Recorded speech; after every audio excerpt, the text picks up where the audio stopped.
नमस्कार दोस्तों।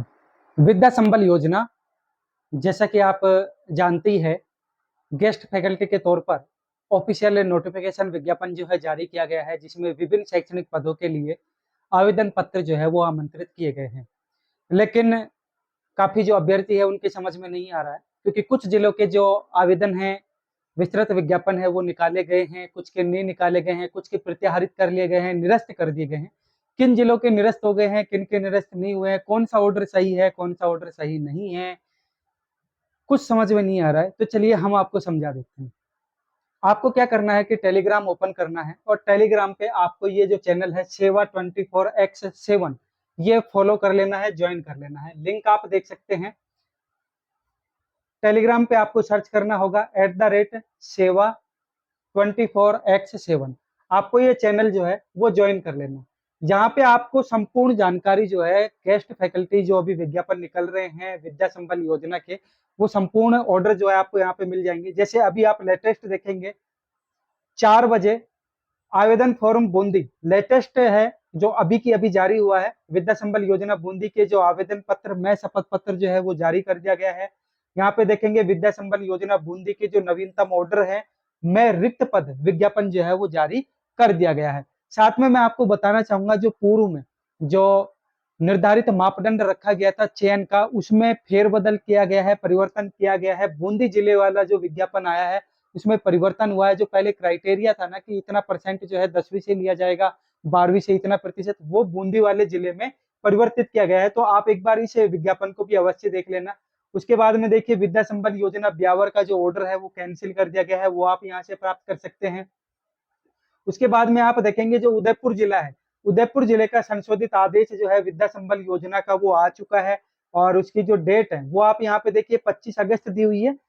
और यहाँ जो डेट है उनमें भी परिवर्तन हुआ है अभी, वो आप उदयपुर वाले में भी देख सकते हैं और जो बूंदी के जो ऑर्डर हुए हैं आप उसमें भी चेक कर सकते हैं। तो चलिए एक बार हम जो ऑफिशियल ऑर्डर जो जारी हो रहे हैं ना अभी उदयपुर का और जो बूंदी का जारी हुआ है उसको हम देख लेते हैं एक बार।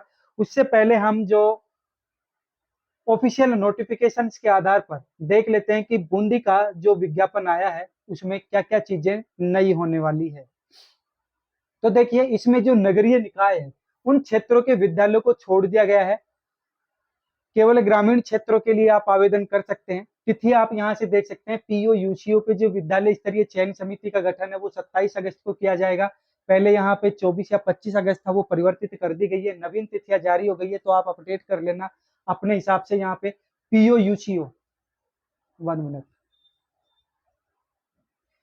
पीओ यूसीओ विद्यालय स्तर पर रिक्तियों का जो प्रकाशन है वो 27 अगस्त को किया जाएगा। अभ्यर्थियों द्वारा जो आवेदन की तिथि है, मोस्ट इंपोर्टेंट, जो आप आवेदन करेंगे वो 29 अगस्त से 31 अगस्त तक अब आप आवेदन कर सकते हैं। प्राप्त आवेदनों की जो सूची है प्रकाशित की जाएगी वो पीओ यूसीओ स्तर पर हम बात करें तो 31 अगस्त को साढ़े 4 बजे तक प्रकाशित कर दी जाएगी।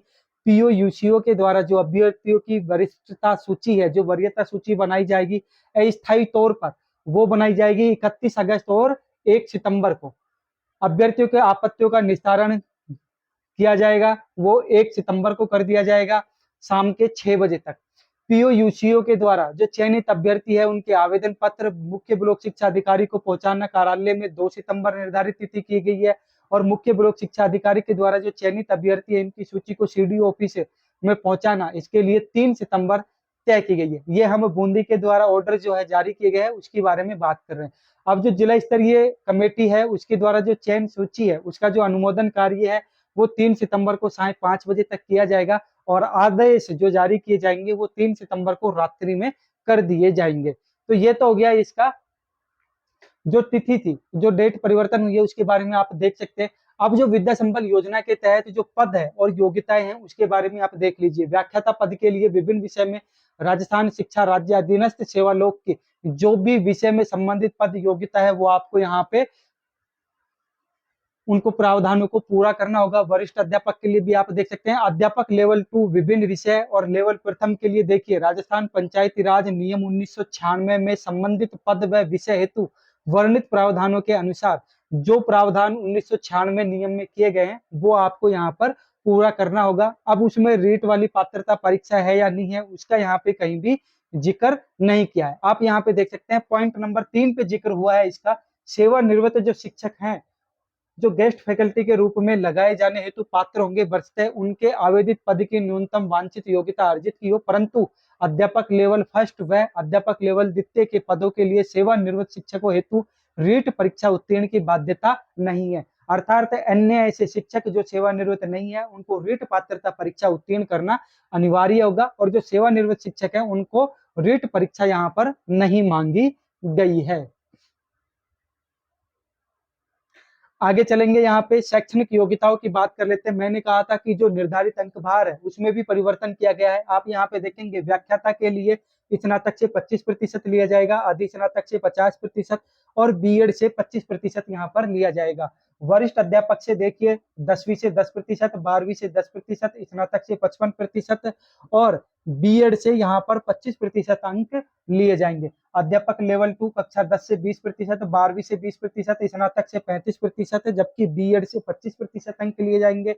अध्यापक लेवल प्रथम की बात करें तो 10वीं से 30%, 12वीं से 45% यहाँ पे कर दिया गया है, और प्रशैक्षणिक योग्यता एसटीसी से 25% अंक यहाँ पर लिया जाएगा। नोट यहाँ पे देखिए, समान अंक होने की स्थिति में अधिक आयु के अभ्यर्थी को वरीयता में कम आयु के अभ्यर्थियों से ऊपर रखा जाएगा, और इसमें किसी भी प्रकार का कोई साक्षात्कार जो है नहीं लिया जाएगा। ये आप यहाँ से देख सकते हैं। बूंदी जिले के जो संभावित अंतरिम रिक्तियां हैं उसकी सूचना जो है वो नीचे आपको उपलब्ध करवा दी गई है। ये आप हमारे टेलीग्राम चैनल से भी प्राप्त कर सकते हैं। चलिए, ये एक ऑर्डर हम देख चुके हैं। दूसरा ऑर्डर जो जारी हुआ है, आवेदन फॉर्म आप यहाँ से देख सकते हैं। देखिए, ये शपथ पत्र होने वाला है। जो भी अभ्यर्थी है यहाँ पे अपना नाम लिखेगा, पिता पुत्र पत्नी जो भी संबंध है उनका लिखेंगे, विभाग लिखेंगे यहाँ पे, उसके बाद में यहाँ पे तिथि लिखेंगे। इस शपथ पत्र को भर देना है। शपथ पत्र को भरेंगे, यहाँ पे अपना हस्ताक्षर करना है। उसके बाद में ये आवेदन फॉर्म देखेंगे। यहाँ पे आपको अपने ब्लॉक का नाम, जिले का नाम पहले से भरा हुआ है बूंदी। यहाँ पे आवेदक को अपना पूरा नाम लिखना होगा, पिता का नाम, जन्म तिथि भरनी है, पूरा पता लिख देना है आपका जो भी है। आवेदक का गृह जिला कौन सा रहने वाला है, मोबाइल नंबर, आवेदित पद का नाम आपको लिखना है। यहाँ पे लेवल द्वितीय के किस विषय के लिए, या द्वितीय श्रेणी या प्रथम श्रेणी, जिस भी शिक्षक पद के लिए, विषय के लिए आप आवेदन करना चाहते हैं वो आवेदित पद यहाँ पे आपको लिखना होगा। राज्य कौन सा है आपका, ईमेल आईडी लिखना होगा। आवेदित विषय यहाँ पे आपको लिखना होगा। यदि आप सेवानिवृत्त हैं तो आपको लिखना है हाँ या ना। यदि सेवानिवृत्त हैं तो उसकी तिथि आपको यहाँ पे लिखनी होगी, किस पद पर और विषय से आप सेवानिवृत्त हुए थे उसका विवरण भी आपको यहाँ पर दर्ज करना है। उसके बाद में आपको अपनी जो शैक्षणिक और प्रशैक्षणिक योग्यता है उनका विवरण यहाँ पे लिखना है। 10वीं की विषय लिखनी है, पूर्णांक लिखने, प्राप्तांक, प्राप्तांक प्रतिशत और उत्तीर्ण वर्ष, 10वीं 12वीं, स्नातक, अधिस्नातक, एसटीसी, बीएड, अन्य या विशेष जो आप पर लागू होता है उनका विवरण आपको यहाँ पर कर देना है। उसके बाद में जो आपके सह प्रमाणित प्रतियां हैं उनकी प्रति जो है आपको इस आवेदन फॉर्म के साथ में नत्थी कर देनी है, अटैच कर देना है, और ये आपकी पावती रहने वाली है जो आप विद्यालय में जब ये आवेदन फॉर्म जमा कराएंगे तो ये है जो आप वहां से संस्था प्रधान आपको वापस उपलब्ध कराएंगे। आगे चलेंगे दोस्तों, यहीं पर आपको मानदेय की बात भी हम कर लेते हैं कि मानदेय आपको क्या मिलने वाला है। तो देखिए, पहले ये धौलपुर जिले के लिए आवेदन फॉर्म जो है वो निकाले गए थे। तिथियां देख लीजिए, यहाँ पे पुरानी तिथियां हैं जो अब परिवर्तित कर दी गई है। बूंदी जिले के लिए आप देखेंगे पहले की जो क्राइटेरिया है आप यहाँ पे देखेंगे, निर्धारित अंक भार, उसमें भी परिवर्तन कर दिया गया है। आगे चलेंगे, एक बार हम जो परिवर्तन नहीं हुआ है उसकी बात कर लेते हैं कि आप जब विद्यालय में शिक्षण कार्य, तो देखिए यदि आप तृतीय श्रेणी शिक्षक लेवल प्रथम या द्वितीय के लिए अप्लाई कर रहे हैं 1 से 8वीं के लिए, तो आपको 300 रुपए प्रति घंटे प्रदान किया जाएगा। द्वितीय श्रेणी शिक्षक के लिए 9वीं से 10वीं का शिक्षण कार्य करवा 30,000 रुपए अधिकतम मासिक मिलेगा। प्रथम श्रेणी व्याख्याता के लिए 11वीं के हिसाब से 30,000 रुपए अधिकतम मासिक प्रदान होगा। अनुदेशक के लिए 300 रुपए प्रति, सहायक के लिए 300 रुपए, 21,000 अधिकतम मासिक प्रदान किया जाएगा। विद्यालय है उनमें सहायक आचार्य के पद के लिए यदि आप अप्लाई करना चाहते हैं तो 800 रुपए, 45,000 रुपए अधिकतम मासिक प्रदान होगा। सह आचार्य के लिए 1,1200 रुपए प्रति घंटा या 60,000 रुपए अधिकतम मासिक यहाँ पर प्रदान किया जाएगा। तो दोस्तों किए जा रहे हैं, आप हमारे टेलीग्राम चैनल से प्राप्त कर सकते हैं। टेलीग्राम चैनल आप ज्वाइन करने के लिए सेवा 24x7 टेलीग्राम पे सर्च कर सकते हैं, वहां से हमें फॉलो कर लीजिए, प्रदान कर दी जाएगी। साथ में आप ये देख रहे होंगे दोस्तों, यहाँ पे आप किसी भी प्रकार का इन्वेस्ट न रहते क्योंकि ये क्या है, टेलीग्राम के द्वारा चलाई। तो दोस्तों आपको हमारी ये में अभी जो है आप रिक्त पद अपने वीडियो जो है आपको उपलब्ध करा देंगे। आप चैनल पे नए हैं ना, तो चैनल को आप सब्सक्राइब कर लीजिए। इससे क्या ना, आपको जो भी लेटेस्ट नोटिफिकेशन होंगे वो तुरंत प्राप्त हो जाएंगे और आप अपडेट लीजिए, अपडेट मिलता रहेगा आपको लगातार। और इधर क्योंकि कई जगह पे